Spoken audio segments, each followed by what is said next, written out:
Shavua Tov, Shavua Tov. I hope everyone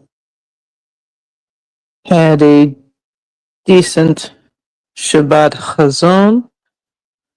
I hope you had some thoughts or visions or dreams or however you want to interpret it regarding the temple in Jerusalem.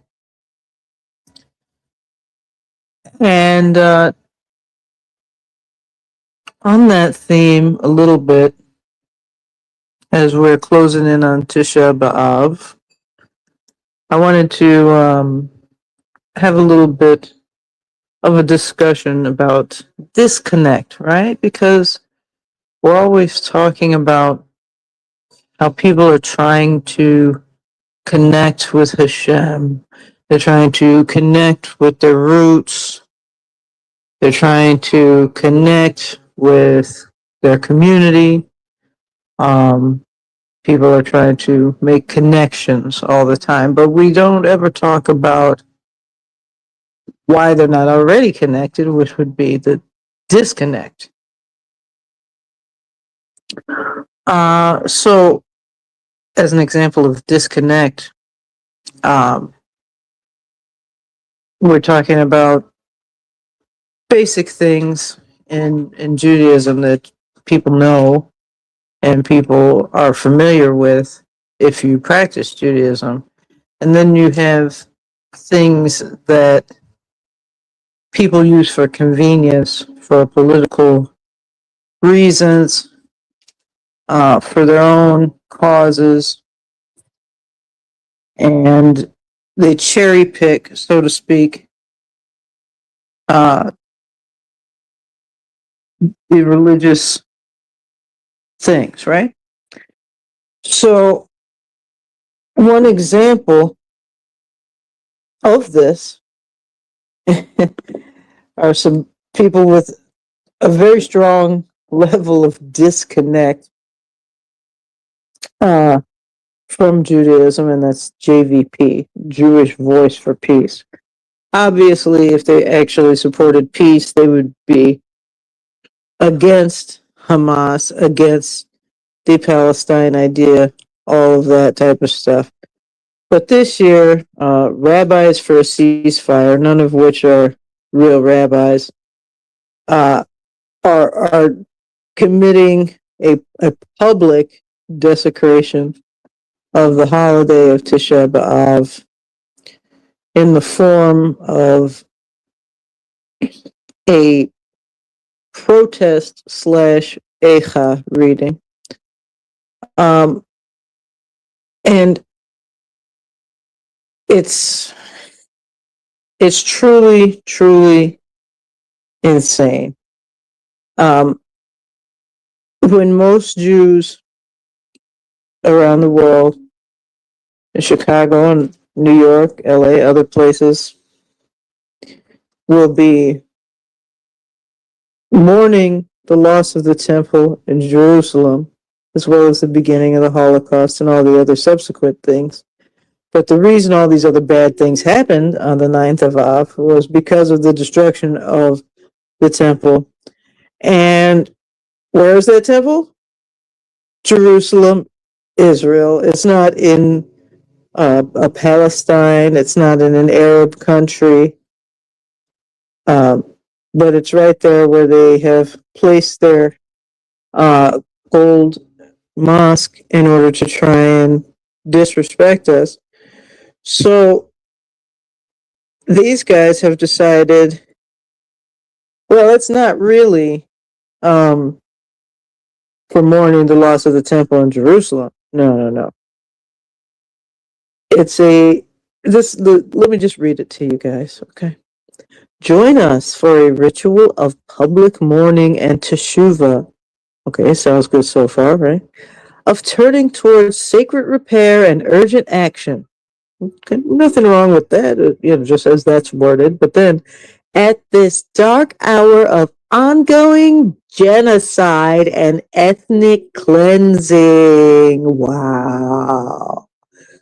Okay, So you're having a ritual of public mourning for a fake genocide and ethnic cleansing. You're not crying about the fact that people are laying blood libels against the Jews. No, you're complaining about these as if they're true. As if they're true. Ongoing genocide, ethnic cleansing. SEDEX Chicago, JVP Chicago, uh, and some other group. If Not Now, which I thought was the same group as JVP. I don't know how they're separate now. Some Chavara, some fake Chavara. A bunch of Bundist bullshit. They're utilizing the cultural trappings of Judaism to push far left bullshit. They have no connection with reality if they believe there's an ongoing genocide and ethnic cleansing. And if you believe there's an ethnic cleansing and a genocide, okay, that must mean that you believe that somehow that this is not Jewish land, right? So then how are you even observing Tisha B'Av, the founding of which was the destruction of the temple in Jerusalem? The Jewish, Israelite, Hebrew temple in Jerusalem, not in Al-Quds or any of these other weird Arabic names for places that they want to come up with. They want to pretend that the Jews are not supposed to be there and that reclaiming stewardship of our promised holy land is somehow ethnic cleansing. Of course, the elephant in the room there being the implication that Palestinian is an ethnicity rather than a political designation, which is a political group. It's not an ethnic group at all. Disconnect from reality, and they want you to disconnect with them. It's kind of like during COVID, right? Where people we're all going with this mass formation psychosis. We're going with that we're all doing this now, so you're supposed to do it too. No, I'm not. I will not oblige you. The far left has gone so far left, they think that the center left is the far right. And when you describe to them what the far right actually is, they think it's you're joking or you're lying or you're trying to cover up for some other thing. But realistically, the center left is National Socialism and fascism. That's the authoritarian center, anyway. So those are the things that they call far right. When people are actually on the right wing, realize that those things are not right wing at all. They're still socialist. They're just a racist, outwardly racist form of socialism. Because all forms of socialism are somewhat racist, right? But they are so far left, so far in the communist corner, that Nazis are the far right to them. And they have no sense of where normal people float, which is normally, average normie is somewhere in the center right. Okay? Even Democrats on the grander political scale, with the exception of Democratic Socialists, non-socialist Democrats are still would still be center right. You know, obviously Republicans or conservatives would be further right than but that's still the center right. So in these far left communist worldview, Democrats are really, really far right. They're past Nazi in their viewpoint. Again, it's a disconnect. But This is created by these liberal echo chambers. They parrot these same ideas back and forth to each other, and they have some sort of person, element, website that they look at or whatever among them that kind of filters in these ideas from the far left, and then they try to implement some of them. And this is why they always come across as kind of cringe and awkward, like when you see the, you know, 60-year-old pink haired lady who's trying to dress up like Antifa, and she's got like something against Trump or something as a sign. Um, you can tell she's not very politically aware. She is a useful idiot. She's not deep into communist theory. She wouldn't be able to explain to you the basic functions of socialism. She would just give you some bullshit about equality and uh, war, you know, welfare, not warfare, yada yada yada. And these idiots, in their bourgeois attempt to cherry pick revolutionary things that are comfortable to them, have created a exercise in absurdity where they think that these things that they're chanting and putting little badges on of, these things are something they should fight for, when most of these movements would have them killed publicly. Um, and we're not just talking about, gay people with Islamic adjacent causes.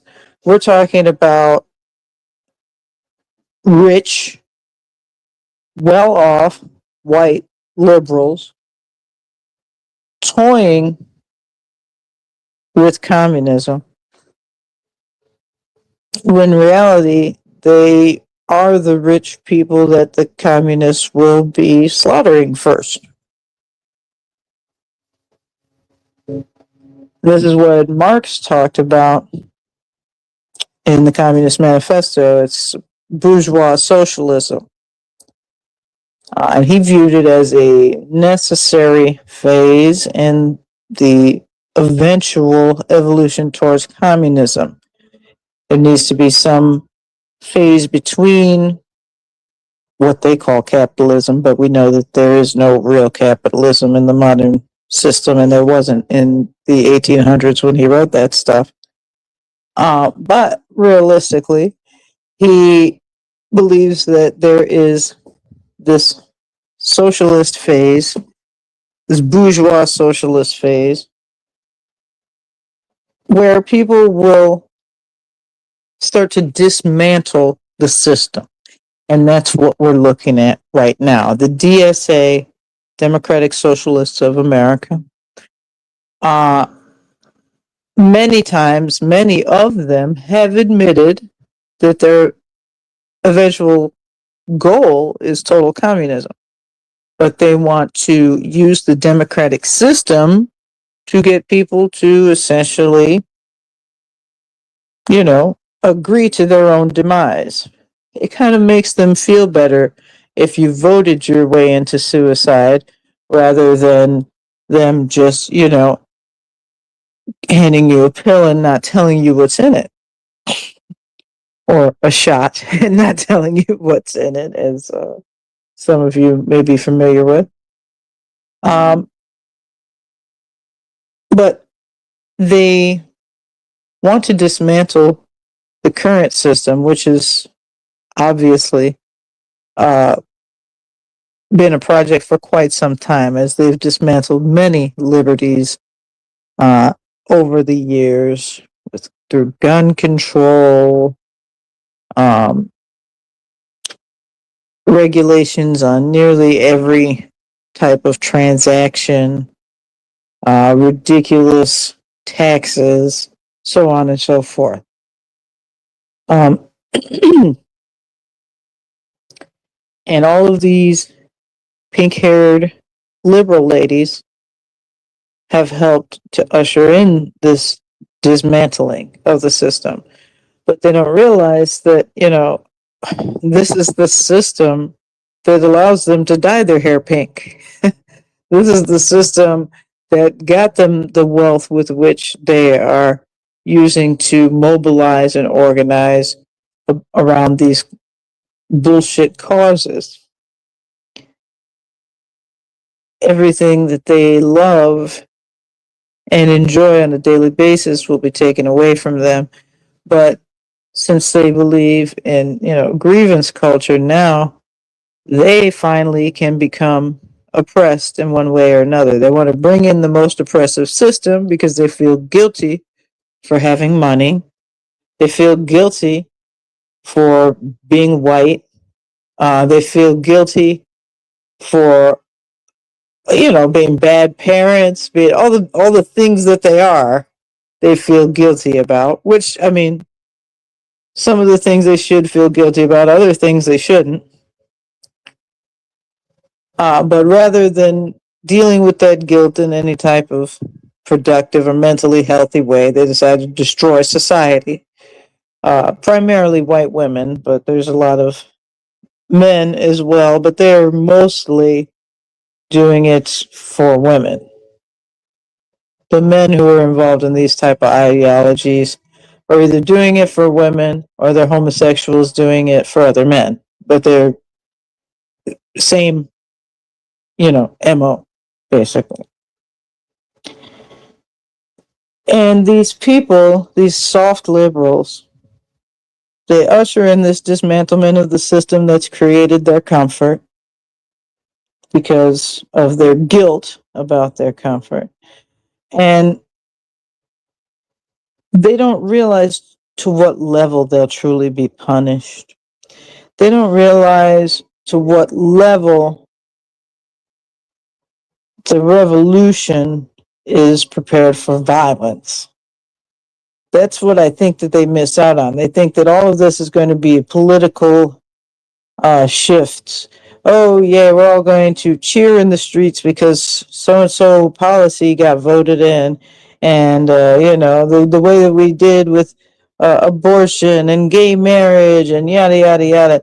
It's not going to be like that, bitches. It's going to be very different. They're going to come into your house and it's going to look like October 7th. Oh, you don't know what October 7th looks like because that was Israeli propaganda and you didn't look at any of the footage. Well, let me tell you, it's brutal. It's extreme. And it's what you're supporting to happen if you are aligning with this left alliance. Okay, this intersectional mess of transgenders, liberal boomers, this weird white, I call them neo-Nazis because they don't look like any type of traditional Nazi. They're a neo-Nazi. They're a new version where they wear liberal hippie clothes and Antifa clothes and pink pussy hats, and instead of swastikas, they wave around transgender flags and progress pride flags. I talk about a lot of this in my new book. Let me, just as an aside, go ahead and plug my book for a second there. If you have not yet heard of it, I do have a new book out, and it's called The Führer's New Clothes. And the concept, obviously, behind this book is that these people are totalitarians. Here's a little advert for it there.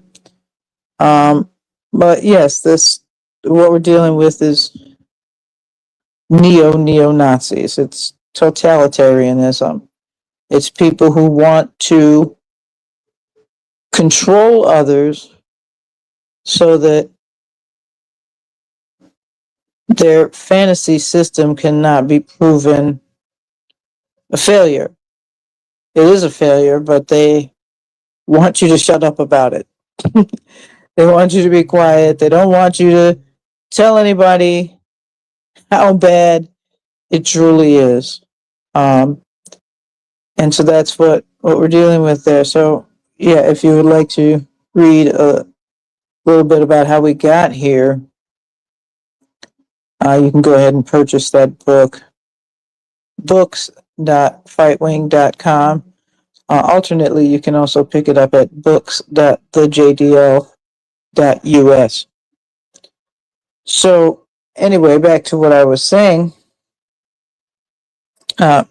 These liberal people in their weird echo chambers, these primarily white liberal people with money primarily. There are some of them that get sucked into it that don't have money. Those are mostly the mental cases, because sane people without money have better things to do than try to destroy every possible way of making money, which is the goal of socialism, right?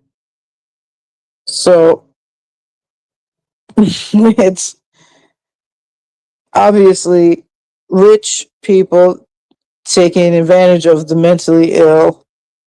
You know, especially you see that in the transgender movement.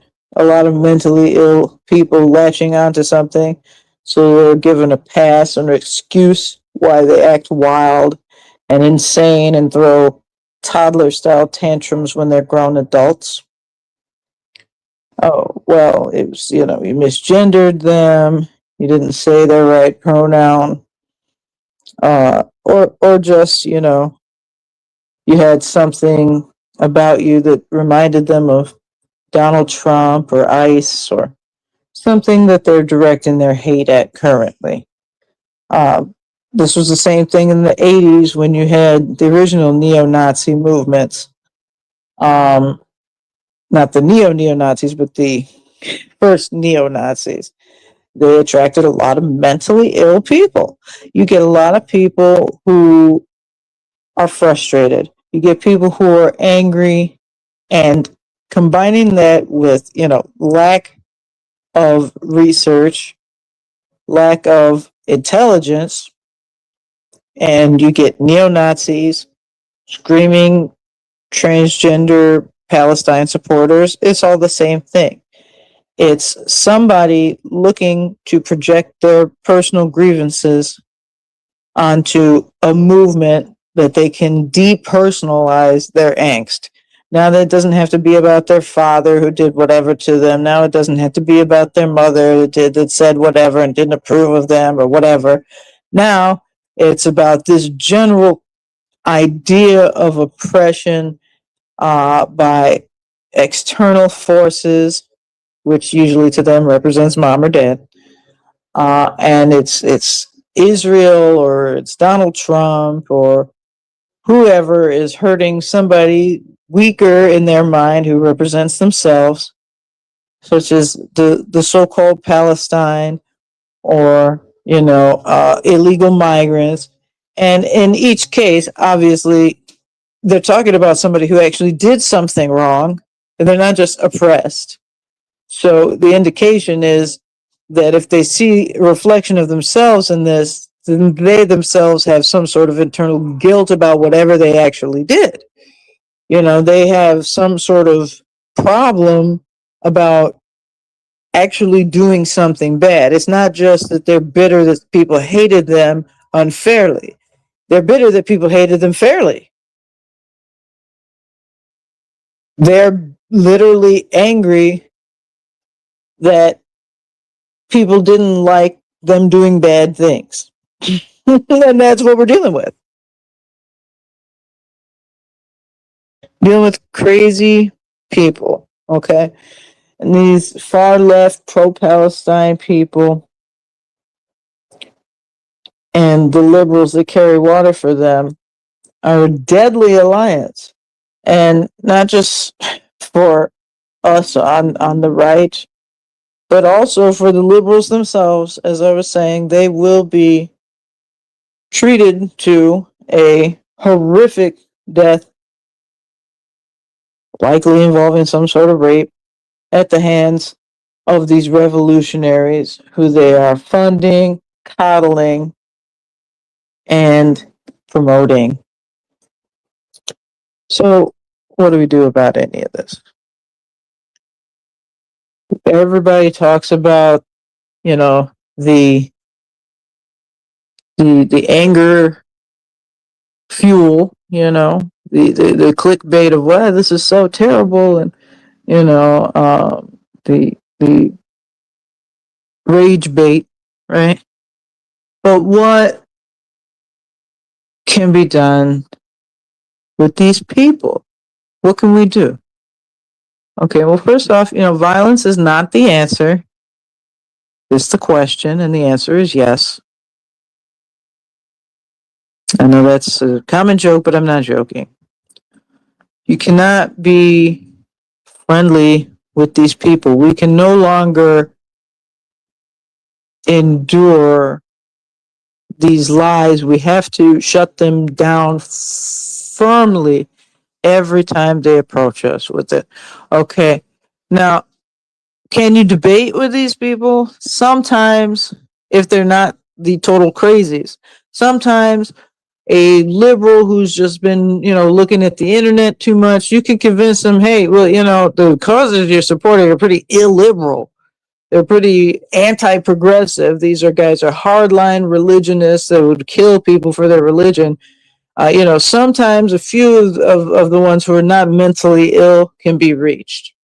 However, if you're dealing with the crazy one, the double down, the serious SJW, social justice warrior, if you're dealing with those and they're too far gone, you're not going to be able to have a debate. You're not. And they won't debate you. They'll let you know. I won't debate a fascist. That's what they tell you. They call remember, everybody's a fascist because that's the only frame of reference they have is between communism over to fascism. Just on the socialist, because fascism is still socialist, right? But they are only in this socialist worldview that anything that where people actually have freedom and liberty is so beyond that's like it can't be real to them, So everybody beyond what they understand of politics is a fascist. So they'll tell you right away they do not debate with fascists. And the reason for that is because they've erroneously called you a fascist, and the debate would clearly wipe that away, right?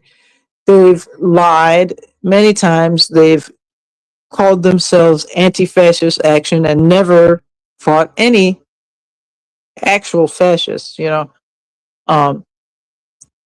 Reminder that anti-fascist action, aka Antifa, or the AFA, was founded by communists in Germany who wanted to frame social democrats, aka people just like the DSA, wanted to frame them as fascists to push people further left over to communism. Now you have the entire democratic socialists, social democrats, whatever you want to call them, all the social democrats in America claiming that they're Antifa and pushing for communism.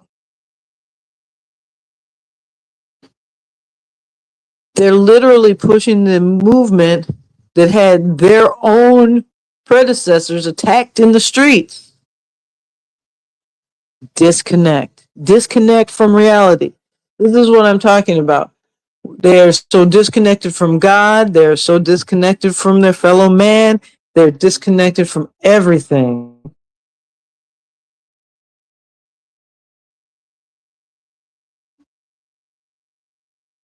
I found out about it after the fact, but the Bundists in Chicago recently had an event, some kind of picnic to get together. The Bund is back. You know what the fucking Bund is? It's a bunch of morons who sent all of their followers to the fucking concentration camps. These are people who pushed and pushed. The Jews did not need to leave Germany and these other occupied European areas. This here is where we live, you know, and this here is my country. Okay, well that's great that it's your country and everything, but if they're trying to kill you, you need to leave. They told everyone, you don't need to leave. We can stay. We'll work through social democracy and change the Nazis' plan to kill all the Jews somehow. This completely tone deaf ideology, which makes absolutely no sense after the Holocaust, after knowing what happened, after the Bund told people, oh, the government would never do that. You know, they're not strong enough. They're not powerful enough. That's all a bunch of paranoia from Zionists. Okay. And the Holocaust happened. And you know what happened to most of the Bundists? That's right.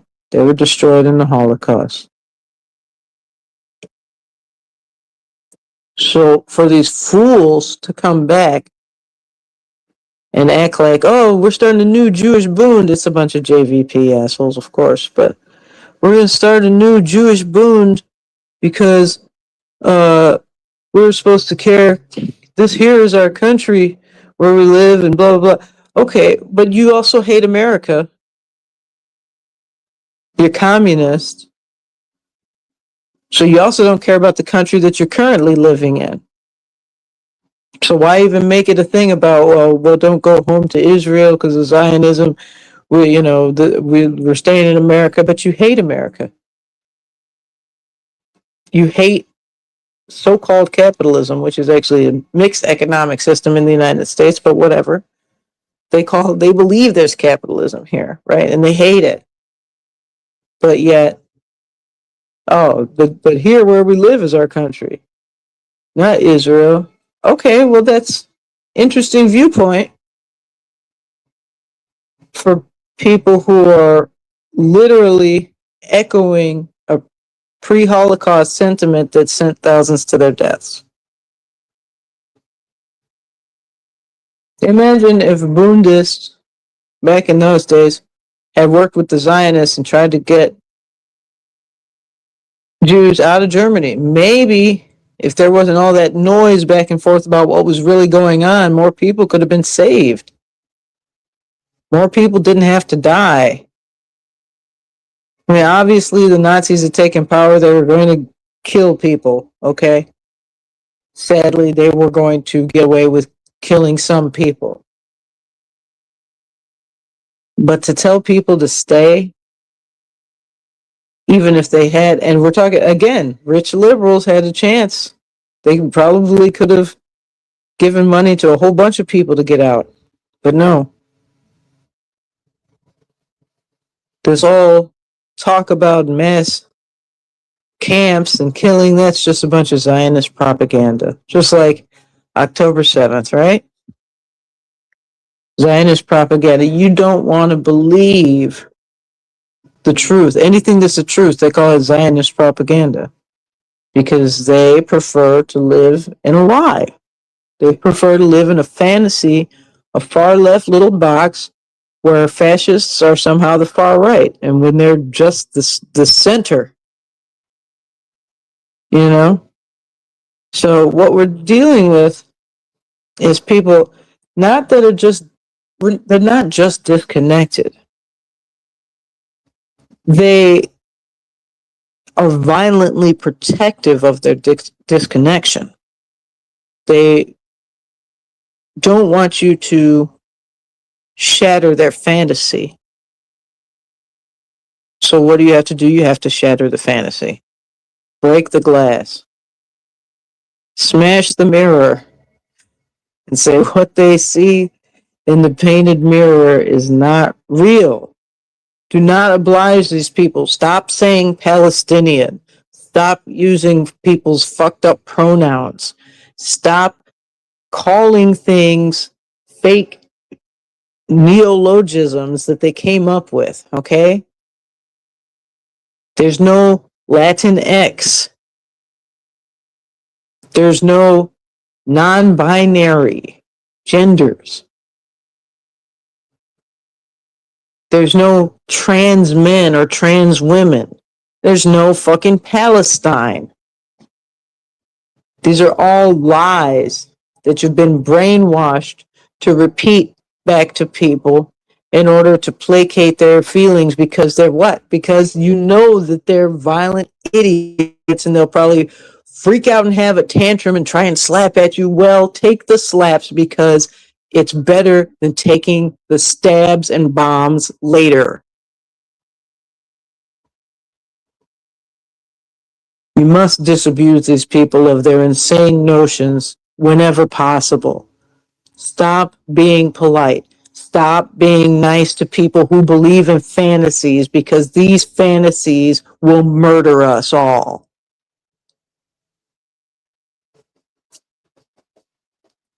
And that's really all that I can say about it, because if we continue to oblige these people and their fantasies, it will only get much, much, much worse. This is How did the Nazis take power? Because nobody was rude enough to beat their asses and stop them. Because polite society let the brigand and the brute man push his way past the polite people while we're through being polite.